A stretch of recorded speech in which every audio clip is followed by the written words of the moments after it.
Hello everyone, my name is Lokesh और ये video है बेसिकली न्यू एजुकेशन पॉलिसी को लेके, जिसको लेके बड़ा कंफ्यूजन चल रहा है। बहुत सारे लोगों को बहुत कुछ जानना है इस चीज को लेके, लेकिन प्रॉपर इंफॉर्मेशन आपको नहीं मिल पा रही। इस वीडियो में आपको मैं बताऊंगा सारी वो चीजें कि क्या कुछ चेंजेस आए हैं 10+2 वाला जो एजुकेशन था उससे क्या कुछ चेंजेस हुए हैं इस 5+3+3+4 वाले सेगमेंट में।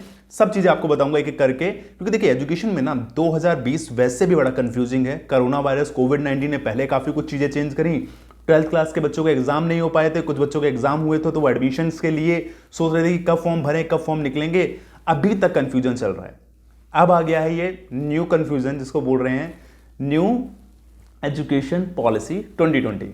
देखिए सारी चीजें समझाते हैं। दो डिफरेंट सेगमेंट में बात करूंगा। पहला सेगमेंट होगा स्कूल सेगमेंट, सेकंड सेगमेंट होगा कॉलेज सेगमेंट, और काफी सारी चीजें और भी हैं डिस्कस करने की कि कुछ लोग क्रिटिसाइज कर रहे हैं, कुछ लोग कह रहे हैं बहुत अच्छा है। आप बताइएगा कि कैसा लगेगा अगर ऐसा एजुकेशन जो पॉलिसी अभी है इसको इंप्लीमेंट किया जाता है इस कंट्री में, तो बेस्ट रहेगा कि कैसा रहेगा। आप खुद से इस चीज को पता लगाइएगा। पहली चीज तो ये है, एजुकेशन सेक्टर में जो ये चेंजेस हैं, ये चेंजेस थर्ड टाइम हो रहे हैं। इससे पहले दो चेंजेस हुए थे। पहला चेंज हुआ था 1968 में, सेकंड चेंज हुआ था 1986 में, और उसको थोड़ा सा चेंज किया गया था तो 1992 में थोड़े बहुत उसमें चेंजेस किए गए थे। बहुत मेजर चेंजेस नहीं थे उसमें। इसके बाद थर्ड ये जो चेंज आया है एजुकेशन पॉलिसी को लेके, जो न्यू एजुकेशन पॉलिसी 2020 है, ये थर्ड एजुकेशन पॉलिसी है। और इसमें जितना चेंजेस है, कमाल चेंजेस है, मतलब बहुत सारे चेंजेस हैं इस एजुकेशन पॉलिसी में। वो सारी चीजें आपको एक एक करके हम बताएंगे ताकि आपको पता चले इन एजुकेशन पॉलिसी को लेके, इन चीजों को लेके। पहली चीज, 4 डिफरेंट सेगमेंट में इसको बांटा गया है। स्कूल सेगमेंट की बात कर रहा हूं एजुकेशन बेसिस पे। पहला जिसको बोला गया है इन्होंने फाउंडेशन स्टेज, ठीक है। सारे नोट्स तैयार किए आपके लिए ताकि आपको सारी चीजें बता पाऊं।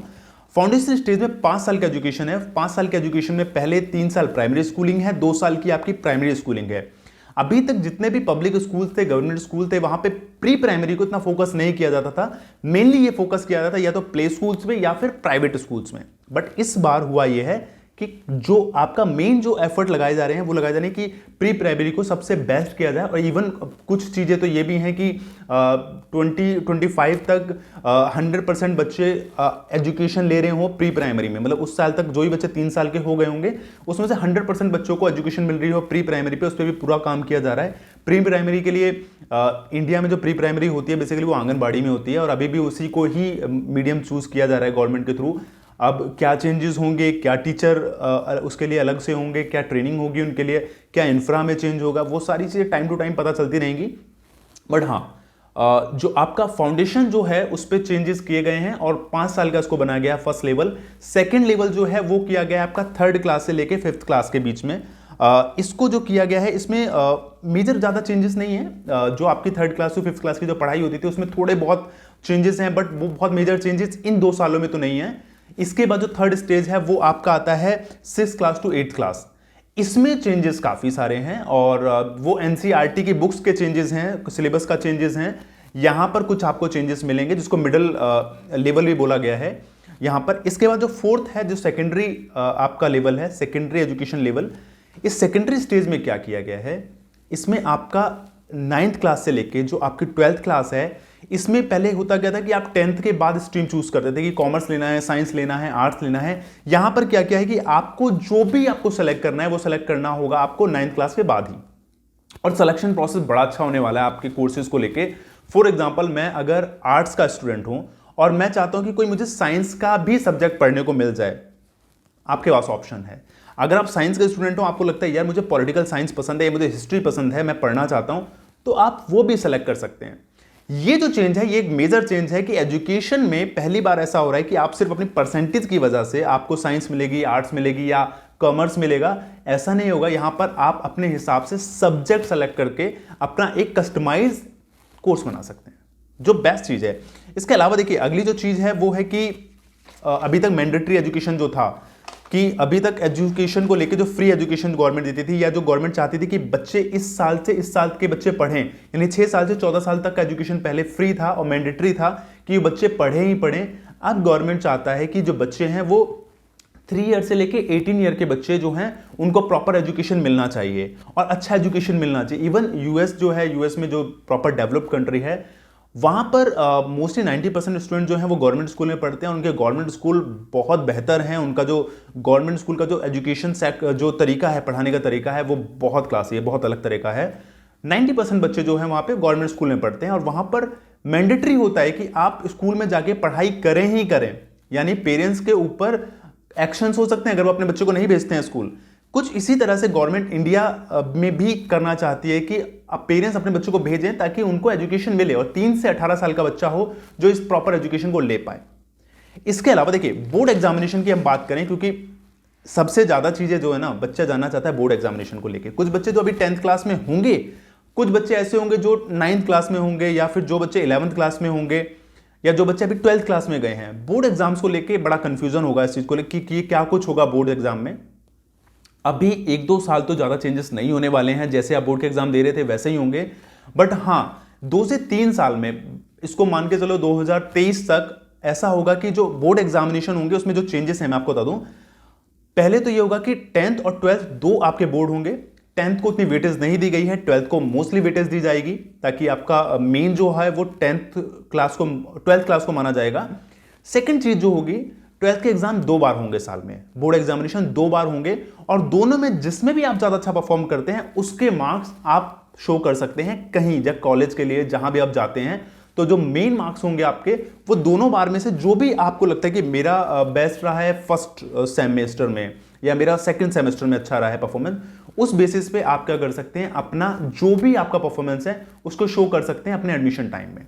ये एक बहुत अच्छा चेंज है और इस चेंज पे कहीं ना कहीं अगर हम देखें तो एक बेस्ट है कि कई बार ऐसा होता है कि अब बच्चे बीमार हो जाते हैं या एजुकेशन उस लेवल का नहीं होता है। सम टाइम बोर्ड एग्जाम को लेकर बड़े स्ट्रेस में चले जाते हैं बच्चे, उस वजह से परसेंटेज पे फर्क पड़ता है। लेकिन इस बार आपके 2 मौके हैं, दोनों में एक बार अगर आप अच्छा परफॉर्म करते हैं तो आपको आगे चल के उससे बेस्ट मिलने वाला। देखिए मीडियम, इसमें भी एक चीज और है, बढ़िया चीज जो है वो ये है कि जो आपके एग्जामिनेशन होंगे, ठीक है, एग्जामिनेशन में भी क्या है कि आप सब्जेक्ट जो सेलेक्ट कर सकते हैं उसका भी एक कैटेगरी है। फॉर एग्जांपल मुझे बिजनेस स्टडी बहुत पसंद नहीं आती है या बिजनेस स्टडी मुझे टफ लगती है बट मैं पढ़ना चाहता हूं, तो सब्जेक्ट में भी 2 तरीके के सब्जेक्ट होंगे। एक आपका होगा मीडियम लेवल सब्जेक्ट और एक होगा आपका एडवांस लेवल सब्जेक्ट। यानी अगर मुझे मैथ्स में दिक्कत है, मैथमेटिक्स मुझे पढ़ने में इशू आता है या मैथ्स समझने मुझे इशू आता है, तो मैं क्या कर सकता हूं, मैं मैथ्स को मीडियम लेवल का ले सकता हूं, या ना ले तो भी चलेगा बट मीडियम लेवल में मैथमेटिक्स ले सकता हूं। और मुझे लगता है कि मेरा मैथ्स जो है वो अच्छा है और मैथ्स मुझे कहीं ना कहीं अपना मेजर सब्जेक्ट लेके चलना है, तो आप एडवांस लेवल सब्जेक्ट्स में उसको सेलेक्ट कर सकते हैं। तो यहां भी एक अच्छा चेंज है। इसके अलावा आपका जो स्ट्रीम है उसकी चॉइसेस के बारे में आपको मैंने बता ही दिया था। एक चीज और है, वोकेशनल सब्जेक्ट जिनको आप इतना ज्यादा प्रायोरिटी नहीं देते थे, आपको लगता था इतना कुछ बेहतर है नहीं उसमें सीखने के लिए, अब आप अगर वोकेशनल सब्जेक्ट लेते हैं, फिजिकल एजुकेशन भी लेते हैं, स्पोर्ट्स का कोई अगर सब्जेक्ट लेते हैं, उसके भी वेटेज बराबर होने वाली है। ऑप्शनल नहीं होगा, मेजर सब्जेक्ट्स में आपके होंगे जिसमें आपको बहुत कुछ हेल्प मिलने वाली है। देखिए इसके अलावा जो चेंजेस हैं एजुकेशन में, उसमें एक बढ़िया चेंज ये है कि अभी तक आपको मार्क्स वाइज इवेल्युएट किया जाता था कि अगर आपके मार्क्स अच्छे हैं, आपको थ्योरिकल चीजें आती हैं तो आप एक अच्छे स्टूडेंट हैं, आपको थ्योरिकल चीजें नहीं आती है तो आप उतने अच्छे स्टूडेंट नहीं हैं। लेकिन इस बार क्या हुआ है, इस बार आपकी स्किल्स के हिसाब से, आपकी क्रिटिकल थिंकिंग के हिसाब से, आप कितना अच्छा सोचते हैं, आपका चीजों को लेके प्रॉब्लम सॉल्विंग थॉट कैसा है, इन सब चीजों को लेके आपके एग्जामिनेशन हुआ करेंगे। मतलब समझ रहे हैं? फॉर एग्जाम्पल, एक एग्जाम्पल देता हूं। पहले आप आपको बताया जाता था कि एक बिजनेस है, उस बिजनेस में 30% के हिसाब से लॉस हो रहा है एवरी ईयर, और वो 10,000 रुपये से बिजनेस स्टार्ट हुआ था। 30% के हिसाब से कितना कितना कितना लॉस कमाया उन्होंने या कितना लॉस हुआ उनको। अब आपको बताया जाएगा कि एक बिजनेस में जिसको लॉस हो रहा है 30% का, क्या कुछ चेंजेस उसको करने चाहिए अपने बिजनेस में। अगर वो ग्रोसरी का बिजनेस है, वो एजुकेशन का बिजनेस है, क्या कुछ उसको चेंजेस करने चाहिए ताकि उसका बिजनेस जो है वो ग्रो करे, वो इंक्रीज करे। वो सारी चीजों के लिए आपको केस स्टडी बेस्ड क्वेश्चन आएंगे, जिसके लेके आपकी लॉजिकल थिंकिंग कितनी क्लैरिटी आपको इन चीजों के लेके, ये सारी चीजें आपसे पूछी जाएंगी। इसके अलावा देखिए ये जो पॉलिसी है कम से कम 3 से 4 साल लगेंगे इसको प्रॉपर तरीके से इंप्लीमेंट होने में, क्योंकि अभी गवर्नमेंट इसको बहुत जल्दी करता है। तो जो बच्चे 7th क्लास में हैं वो जब 10th के एग्जाम देंगे तो चेंजेस उनको मिलेंगे बोर्ड एग्जाम से। बाकी जो बच्चे हैं अभी उनको इतना कुछ चेंजेस नहीं मिलने वाले हैं आने वाले टाइम पे। हाँ, सिलेबस वाइज काफ़ी सारी चीज़ें चेंज होंगी। एनसीईआरटी ने काफ़ी सारे चेंजेस अपने सिलेबस में नेक्स्ट ईयर या इसी साल से स्टार्ट कर दे, काफ़ी सारे चेंजेस वहाँ पे हो जाएंगे। और जो प्राइमरी एजुकेशन है, जिसमें मैं पहले भी आपको बता चुका हूँ कि गवर्नमेंट ये चाहता है कि 2025 तक लगभग हर एक बच्चा जो 3 साल का हो चुका है उसको प्राइमरी एजुकेशन मिलना स्टार्ट हो जाए। क्योंकि अभी तक अगर इंडिया में देखा जाए तो जो मोस्टली बच्चे जो हैं जो 12th क्लास तक का एजुकेशन लेते हैं वो अभी भी हम 70% तक नहीं पहुंचा पाए हैं। और अगर हम बात करें आपका हायर एजुकेशन, जो आप ग्रेजुएशन की बात करते हैं, ग्रेजुएशन अभी तक इंडिया में 50% भी नहीं हो पाया है, ठीक है, इवन 40% भी नहीं हो पाएगी, 40% स्टूडेंट भी ग्रेजुएशन कर रहे हो। तो ये जो चीज़ें है इस पर गवर्नमेंट बहुत काम करना चाहती है ताकि सबके लिए एजुकेशन थोड़ा आसान हो जाए और सब एजुकेशन ले पाएँ, जो एक बहुत अच्छा मूव है गवर्नमेंट की तरफ से। इसके अलावा अगर हम बात करें, एक जो बैरियर आने वाला है, जो जिसको लेके बैरियर लेके चल रहे हैं, वो है कि लैंग्वेज को लेके। इस बार गवर्नमेंट ये चाहता है, सेंट्रल गवर्नमेंट ये चाहता है और कि जो ये लैंग्वेज है वो लैंग्वेज या तो आपकी नेटिव लैंग्वेज जो आपकी मदर टंग है उसके हिसाब से आप पढ़ाई करें, या दूसरी चीज जो आपकी लोकल लैंग्वेज है उसके हिसाब से आपको पढ़ाई मिले, ठीक है। तो इसमें देखिए एक चीज़ है कि अब इंग्लिश मीडियम स्कूल्स होते हैं, private school mostly English medium ही होते हैं, और गवर्नमेंट में भी काफ़ी सारे स्कूल्स इंग्लिश मीडियम में ही जा रहे हैं अब।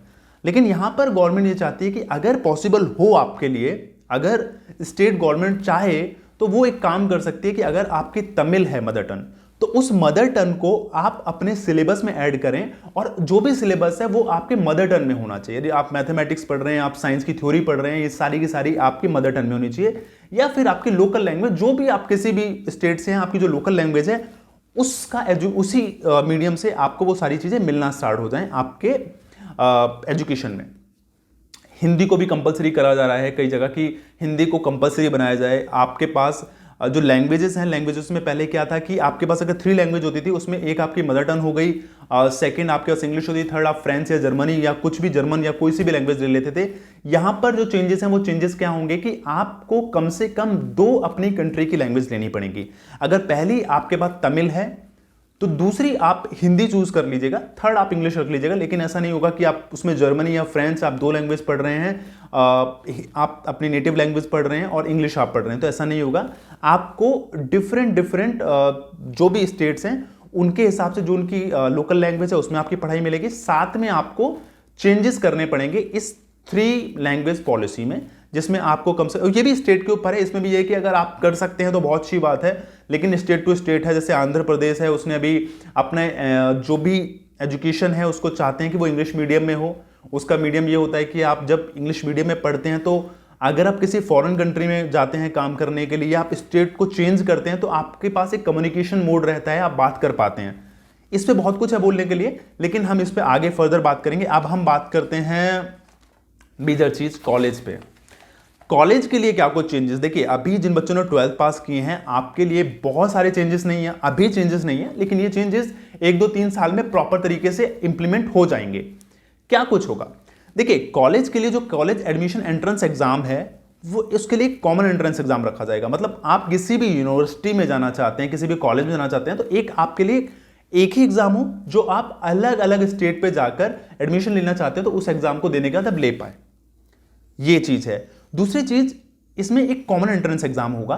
कॉमन एंट्रेंस एग्जाम में क्या होगा कि जिसमें कॉमन चीजें पूछी जाएंगी, आप कोई सा भी सब्जेक्ट चूज करते हैं, आप कोई सा भी कोर्स चूज करते हैं, एक कॉमन एंट्रेंस एग्जाम होगा। उसके साथ दूसरा जो एग्जाम होगा वो जो भी आपने अपने 8th 9th क्लास से लेकर 12th क्लास के बीच में जो भी आपने चूज किया था, स्ट्रीम लिया था, उस बेसिस पे आपका एग्जाम होगा। तो ये 2 एग्जामिनेशन होंगे, कॉमन एग्जाम और एक स्ट्रीम बेस्ड एग्जाम।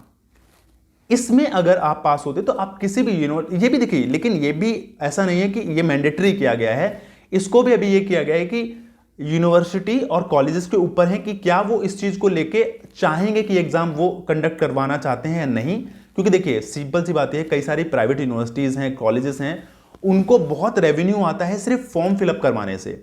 अगर ऐसा कुछ होगा तो वो जो फॉर्म फिलअप वाला जो प्रोसेस है उसमें उनको इशू आएगा, और जो उनका प्रॉफिट है वो कहीं ना कम होगा। तो ये भी ऑप्शनल है कि होगा या नहीं होगा, ये भी स्टेट गवर्नमेंट और यूनिवर्सिटी के ऊपर है, ठीक है।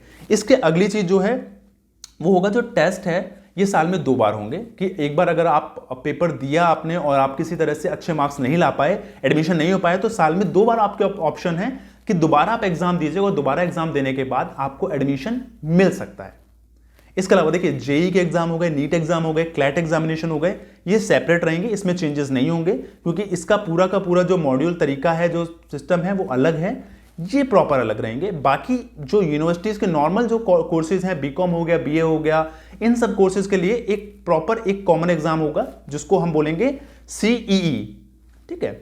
इसके अलावा अगर हम बात करें आगे हायर एजुकेशन में क्या कुछ चेंजेस हैं, तो चेंजेस में आपको बता दूं कि जो डिग्री प्रोग्राम आपका होता था, जो आपकी ग्रेजुएशन होती थी 3 ईयर की, अब वो बढ़कर हो जाएगी 4 ईयर की। और क्या कुछ उसमें बेस्ट होने वाला है, क्या कुछ उसमें अलग होने वाला है, उसकी मैं बात करता हूं आपको। देखिए पहली चीज तो ये है 4 ईयर में क्या आपको मिलने वाला है।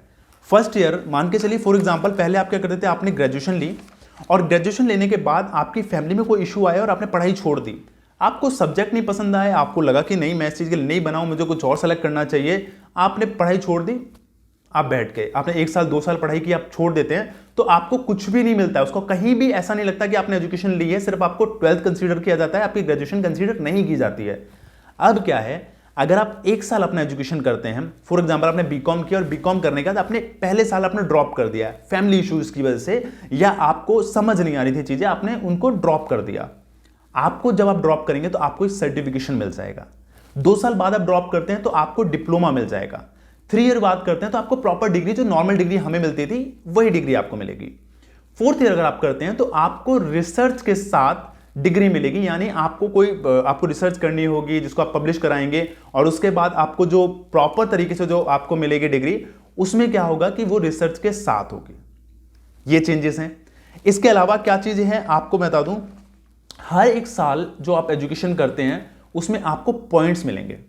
यानी फॉर एग्जांपल मैंने फर्स्ट ईयर की पढ़ाई की कहीं से बीए की, तो मुझे जो पॉइंट मिले वो 10 पॉइंट्स मिले। अब मैं चाहता हूं कि मैं इस स्टेट में नहीं, किसी और स्टेट में पढ़ना चाहता हूं, किसी और कॉलेज में पढ़ना चाहता हूं और कुछ आगे की फर्दर एजुकेशन लेना चाहता हूं, तो जब भी आप पढ़ेंगे हर साल के हिसाब से आपको 10 पॉइंट्स मिलेंगे।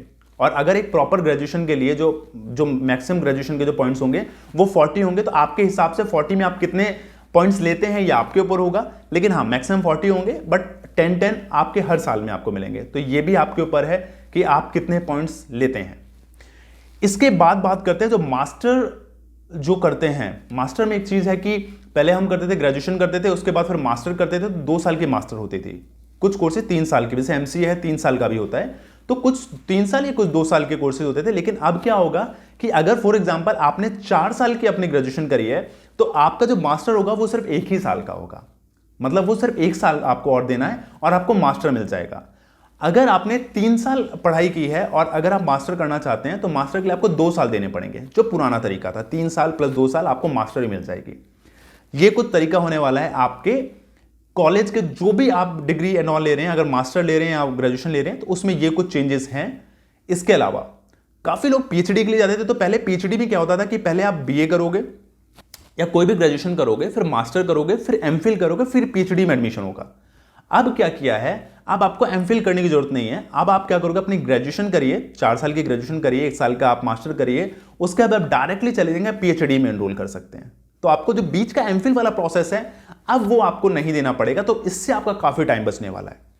इसके अलावा एक और चीज कि आप क्या होता था, जैसे एमफिल में भी क्या होता था, जैसे हमने बीए किया, फॉर एग्जांपल बीए मैंने किया 3 साल में, उसके बाद एमए किया मैंने 2 साल में, उसके बाद मैं अब डायरेक्टली एनरोल कर सकता हूं पीएचडी के लिए। जो पहले एमफिल वाला प्रोसेस था उसको भी हटाया है, ठीक है।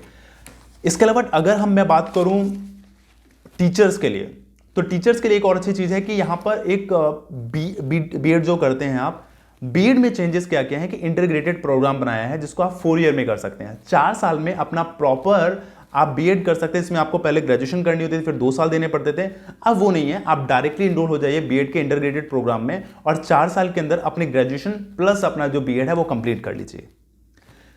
एक सरप्राइज है बच्चों के लिए, और वो सरप्राइज क्या है मैं आपको बता देता हूं, बड़ी जल्दी बता रहा हूं सरप्राइज आपको। वैसे देखिए, एक चीज है कि हमेशा हम चाहते हैं कि हमें फॉरेन एजुकेशन ही मिल जाए।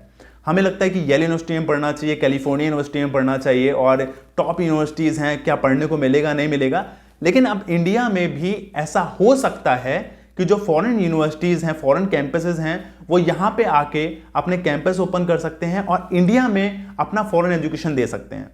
महंगा हो सकता है, अब गवर्नमेंट क्या कुछ इसके लिए करती है, बच्चों के लिए क्या लोन प्रोवाइड करती है, या चीप होगा एजुकेशन, कैसा कुछ करती है वो आने वाला टाइम पे पता चलेगा।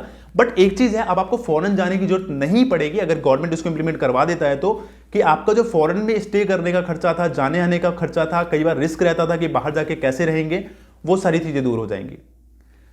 काफी कुछ और है एजुकेशन के इस पॉलिसी में जानने के लिए।